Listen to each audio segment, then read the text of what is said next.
नमस्कार, आप देख रहे हैं भारत टाइम्स न्यूज और मैं हूं आपके साथ कंचन। इंडी गठबंधन देश के हित का नहीं बल्कि स्वार्थ का गठबंधन है। देश में राहुल गांधी की कोई तारीफ नहीं करता है, लेकिन पाकिस्तान के पूर्व मंत्री फवाद चौधरी कर रहे हैं। ये इनका असली चेहरा है। यही नहीं, देश में जब भी संकट आएगा तो सबसे पहले राहुल इटली भाग जाएंगे।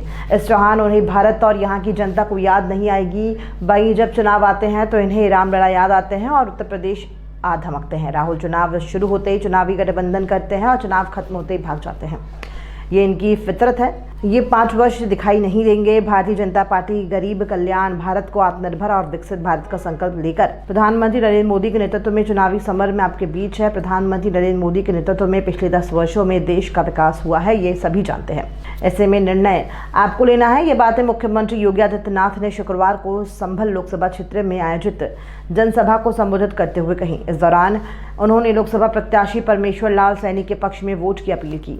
मुख्यमंत्री योगी आदित्यनाथ ने कहा कि कांग्रेस और सपा का इंडी गठबंधन पिछड़ी जाति के आरक्षण को काट करके अल्पसंख्यकों को देने की बात कहता है, जबकि बाबा साहब भीमराव अंबेडकर धर्म के आधार पर आरक्षण के खिलाफ थे, क्योंकि धर्म के आधार पर आरक्षण भारत के विभाजन का आधार बनेगा। ये स्वतंत्र भारत धर्म के आधार पर आरक्षण स्वीकार नहीं कर सकता है। वहीं कांग्रेस और सपा देश का फिर से विभाजन चाहती है। वो ये जातीय जनगणना कराकर जातीय समूह में बांटकर और लड़ाकर करना चाहती है। हम आरक्षण में सेंध लगाकर किसी भी दल को ऐसा होने नहीं देंगे। प्रधानमंत्री नरेंद्र मोदी के नेतृत्व में देश में हर नागरिक परिवार के लोगों को जाति, मजहब और भाषा से ऊपर योजनाओं का लाभ दिया जा रहा है। यही वजह है कि पूरा देश एक स्वर में एक बार फिर से मोदी सरकार का नारा लगा रही है। वो प्रधानमंत्री नरेंद्र मोदी को तीसरी बार प्रधानमंत्री के रूप में देखना चाहती है। आज वाराणसी में काशी विश्वनाथ धाम और अयोध्या में भगवान राम का भव्य मंदिर बनाकर तैयार है। ऐसे में संभल में मां केला देवी के मंदिर और धाम के विकास के लिए सरकार काम कर रही है।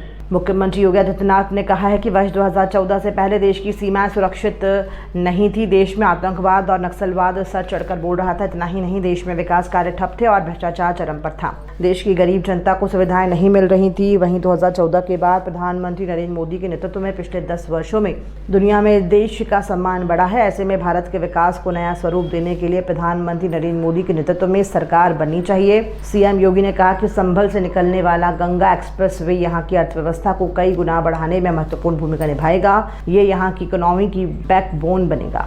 इसके जरिए 5 घंटे में प्रयागराज और 4.5 घंटे में लखनऊ पहुंचा जा सकेगा। वहीं कांग्रेस और समाजवादी पार्टी की सरकार के समय लोग भूखे मरते थे। आज 80 करोड़ लोगों को फ्री में राशन की सुविधा दी जा रही है। ऐसे में आप सभी को पहले मतदान फिर जलपान के नारे के साथ प्रधानमंत्री नरेंद्र मोदी को तीसरी बार प्रधानमंत्री बनाना है। कार्यक्रम में एमपी के मुख्यमंत्री डॉक्टर मोहन यादव, उत्तर प्रदेश सरकार के मंत्री गुलाब देवी, जसवंत सैनी, सरदार बलदेव औलख, बीजेपी के क्षेत्रीय अध्यक्ष सत्येंद्र सिसोदिया, जिला अध्यक्ष चौधरी हरिंद्र सिंह, जिला प्रभारी हेमंत राजपूत, क्षेत्रीय उपाध्यक्ष राजेश सिंघल आदि उपस्थित थे।